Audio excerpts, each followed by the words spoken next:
సిగ్గు కాకుండా హరీష్ రావు మాట్లాడుతుండు. నేను మొన్న కూడా అన్న ఇవాళ కూడా చెప్తున్నా, దూలం లెక్క పెరిగింది కానీ దూడకున్న బుద్ధి కూడా లేదయా. ఇక అలా బామాడుతున్నాడు.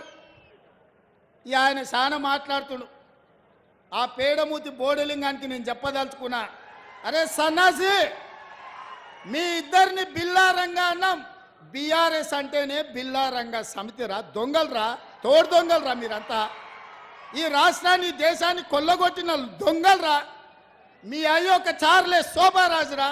ఈ రాష్ట్రాన్ని దేశాన్ని అంతర్జాతీయ స్థాయిలో పరువు తీసి కాళేశ్వరాన్ని కూలగొట్టి మేడిగడ్డ మేడిపండై అన్నారం ఇవాళ పగిలిపోయి సుందిళ్ళ సంకనాకడానికి పోయిందిరా. మీ పాపాల పణ్యమే.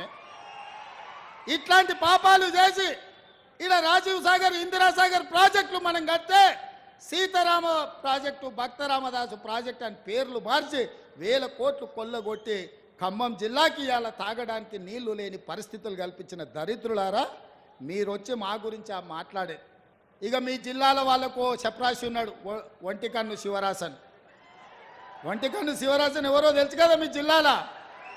మరి ఇప్పుడు ఆయన ఏడున్నాడో, అంతకుముందు నీలిగిండు, మన వాళ్ళ మీద కేసులు పెట్టిండు ఇవాళ. అందుకే మిత్రులారా, మీరు ఆలోచన చేయండి. బీఆర్ఎస్ బీజేపీ కుమ్ముక్కైంది. ఇవాళ వాళ్ళిద్దరు ఒక్కటై కాంగ్రెస్ను ఓడించాలని కుట్రలు చేస్తారు. బీజేపీ వాళ్ళు 9 సీట్లు ప్రకటించారు. బీఆర్ఎస్ వాళ్ళు ఆ సీట్లలో అభ్యర్థులను ఎవరిని ప్రకటిస్తలేరు, ఎందుకంటే వాళ్ళు పోయి ప్రచారం చేసుకోవాలి.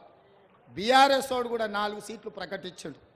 ఆడ కూడా బీజేపీ వాడు టికెట్లు ప్రకటిస్తలేడు. వీళ్ళ అవగాహన ఎట్లుందో చూడండి. ఎందుకే నామనాగేశ్వరరావుకి టికెట్ ఇవ్వవా? ఖమ్మం జిల్లాలో ఎందుకో